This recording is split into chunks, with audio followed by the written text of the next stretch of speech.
June 1940, northern France. A Spitfire spirals downwards, smoke trailing. The pilot fights to control it before an echoing crash. Now, rewind. Just days earlier, the skies above France have been a theater of conflict. The roar of engines and the whir of propellers a constant backdrop. Douglas Bader, a pilot known for his tenacity, found himself amidst the chaos. A man who had once lost his legs, Bader carried an inner tension of defiance against fear itself. Each mission was a battle not just against the enemy, but within himself, a test of faith and resilience. The cockpit was his sanctuary and the sky, his arena. Veteran accounts and archival footage would later capture the intensity of those days, the relentless drive that propelled him forward. "I fly not for glory, but because I must," reads a pilot's diary entry, echoing the sentiment of many who took to the skies despite the odds. In the air, the stakes were high. The pilot's mind danced between strategy and survival, the weight of duty ever present. For Bader, the crash would be yet another chapter in a life defined by overcoming. His journey through flames and beyond would resonate with those who understand the delicate balance of courage and vulnerability. If you value these careful, human-centered reconstructions, consider subscribing for more stories from the edge of human endurance. The morning sun broke through a thin veil of clouds, casting a pale glow over the airfield in southern England. Mechanics busied themselves around the aircraft. Douglas Bader was already suited up, the cold metal of his prosthetic legs a stark reminder of his personal battle, a battle that mirrored the war in the skies above. Days had turned to weeks, and the tension on the ground was palpable. Communication lines crackled with urgency as reports of enemy movements filtered in. The pilots listened intently, their focus sharpened by the gravity of the situation. Each briefing painted a picture of the shifting front lines. Bader's gaze was steady, his mind calculating. He was a man who had turned defiance into routine, his rituals of preparation as vital as the machine he flew. Veteran accounts often spoke of the quiet moments before takeoff, when time seemed to slow and clarity sharpened to a fine point. "The world becomes simple when you're up there," one pilot had noted, capturing the sentiment that filled the airfield. As the engines roared to life, the ground crew stepped back, their faces a mix of admiration and apprehension. The Spitfires began to taxi. Bader's heart pounded in rhythm with the plane, a testament to his resolve and the enormity of the challenge ahead. Yet, beneath the bravado lay a vulnerability, a recognition of the fine line between life and death. Some argue it was this awareness that honed his instincts. As the aircraft lifted from the runway, the world below receded, and the sky opened up, a canvas of infinite possibility and peril. It was here, amidst the vastness, that Bader found a sense of purpose, a clarity that eluded him on the ground. By dusk, the horizon was a blur of color, the day's light fading as the aircraft returned. The mission had been arduous, the strain etched on the faces of those who took to the skies. Maps were folded shut, the debriefing room filled with a quiet murmur of voices recounting their flight paths and encounters. In these moments, the cost of war weighed heavily, a reminder of the human decisions made under pressure. If you find these stories of resilience and resolve compelling, consider subscribing to explore more tales from the cockpit. The radio crackled to life once more, a new transmission cutting through the stillness, as yet another chapter in the aviator's journey began. The wind shifted over the channel, carrying with it the scent of sea and salt, as Douglas Bader prepared for another sortie. This was the new reality, constant readiness, each mission a test of endurance and resolve.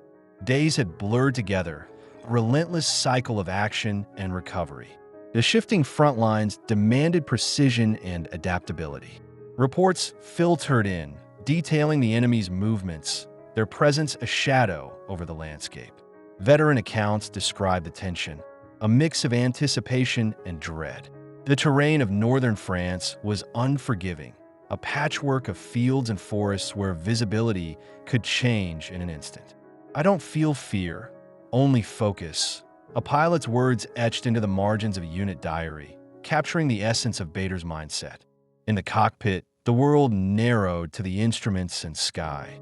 Bader's hands moved with practiced ease, the controls an extension of his will.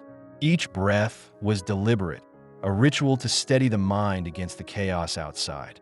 Some argue that this focus bordered on obsession, a fixation that kept fear at bay.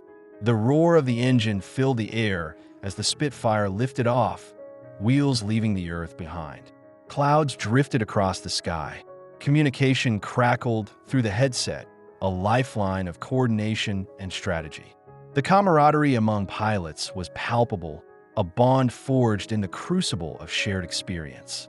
By midday, the sky had become a theater of maneuvers, aircraft weaving a deadly dance across the heavens.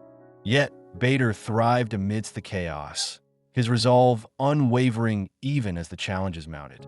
Veteran accounts speak of the psychological toll, the inner conflict between duty and survival. As the sun dipped toward the horizon, the Spitfires returned to base, their silhouettes stark against the fading light. The debriefing room was a sanctuary of reflection, maps spread across tables as pilots recounted the day's events. The air was thick with the smell of oil and sweat, a testament to the effort expended. In these moments, the human cost of war became starkly evident. If these stories of resilience and survival resonate with you, consider subscribing to uncover more narratives from those who dare to rise against the odds. The light shifted, casting long shadows across the airfield as the radio crackled once more, a new transmission heralding the next chapter in Bader's journey. The skies over northern France were a turbulent tapestry of clouds and sunlight, the horizon a blurred line of conflict. Douglas Bader and his squadron cut through this chaos.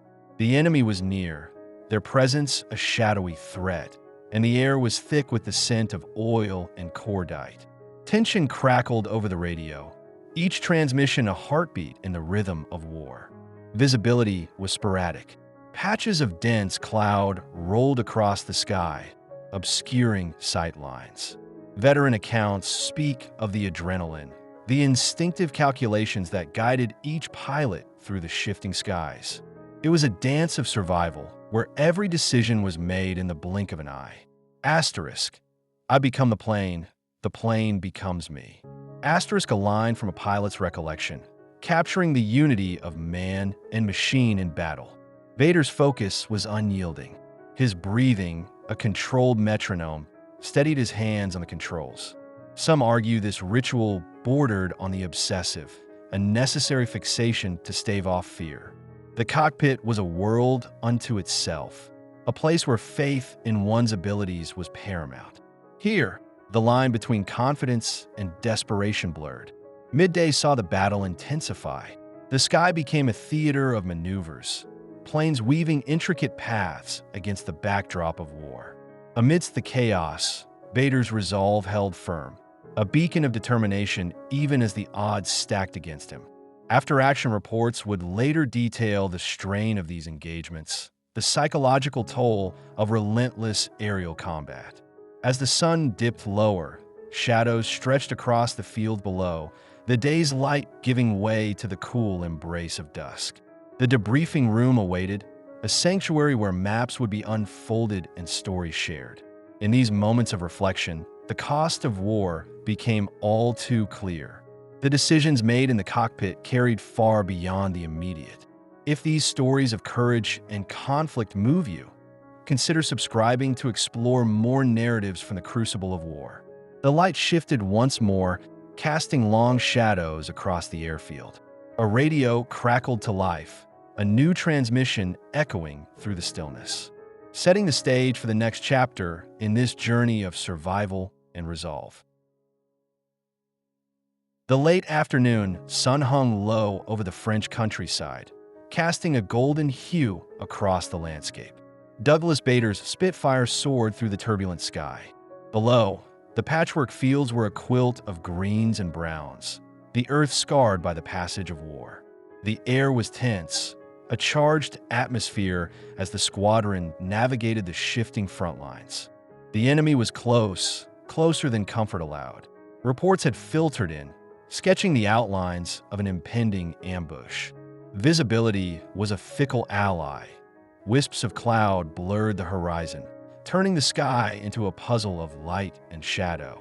Veteran accounts describe the gut-deep intuition that guided pilots through such uncertainty, a sixth sense honed by countless hours in the air. Asterisk, I don't think, I react.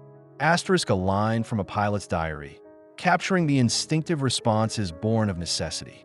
Bader's focus was razor-sharp, his hands moving with mechanical precision over the controls. This ritual was his tether, a means of channeling fear into clarity. Some argue that this practiced focus bordered on obsession, a fixation that allowed him to push beyond the limits imposed by his injuries. As midday gave way to evening, the radio crackled with urgency, a lifeline of communication in the disorienting vastness. The enemy planes appeared as dark blots against the sky, their approach a silent threat. Bader's heart raced in tandem with the roar of the engine, a testament to his unyielding resolve. The ensuing clash was fierce, the sky a theater of smoke and fire. Planes twisted through the air, their paths weaving an intricate tapestry of combat. The strain was palpable, a testament to the endurance required in this aerial ballet. After-action reports would later detail the harrowing maneuvers and narrow escapes, the psychological burden shouldered by those in the cockpit. As the sun dipped beneath the horizon, the Spitfires began their return journey, the day's light fading into the cool blues of twilight. The debriefing room awaited, a place where pilots could unburden themselves of the day's tensions. Maps were folded shut, the air thick with the mingled sense of sweat and cordite. In these quiet moments, the human cost of war became clear. Each decision, made in the split-second clarity of combat, carried ripples far beyond the immediate. If these stories of courage and survival resonate with you, consider subscribing to follow more narratives from the edge of human endurance. The light shifted, casting long shadows across the airfield as the radio crackled to life once more, heralding the next chapter in Bader's journey of defiance and determination. The sun dipped beneath the horizon, casting a muted glow over the wheat fields of northern France. The air was still, the heavy scent of burnt oil lingering. In the distance, the Spitfire lay crumpled and silent, its metal frame a ghostly silhouette against the fading light. This was where Douglas Bader's journey had taken him, a moment suspended between life and the unknown. The crash had been violent, the impact reverberating through the earth and through Bader himself. Yet, amidst the wreckage, he emerged, driven by the same tenacity that had defined his life. The cockpit, once his sanctuary, was now a testament to survival against the odds. It's plausible that his practiced focus, the ritual breathing, the rhythmic control, had played a crucial role in those final moments. Asterisk, I am not afraid. I am alive. Asterisk, a whisper from a survivor's account, capturing the profound realization that follows narrowly escaping death. The evening air was cool, a balm against the heat of battle that had raged earlier. As Bader assessed his injuries, it was a moment of reflection, a pause amidst the chaos to consider the cost of war, both personal and collective. The scars of conflict, visible and invisible, marked those who dared to challenge fate. This reconstruction of Douglas Bader's harrowing experience invites us to ponder the resilience of the human spirit. It illuminates the interplay between courage and vulnerability, how one man's defiance against physical limitations became a symbol of endurance. Yet, questions linger. How much of his survival was skill, and how much was sheer chance? The line between certainty and speculation blurs, leaving us to grapple with the mysteries of fate. The ethical burden of survival is profound. Each decision made in the cockpit carries the weight of responsibility, not just for oneself, but for others. Memory, etched in the mind, becomes a constant companion, a reminder of what was risked and what was lost. For Bader, and those like him, war's legacy is a complex tapestry of triumph and trauma. As the light faded entirely, leaving only starlit shadows across the fields, the scene was set for reflection. If careful, human-centered reconstructions like this resonate with you, consider subscribing and leave the one detail you think changes everything. The stories of those who navigate the edge of endurance continue to hold lessons for us all, urging us to remember, reflect, and learn.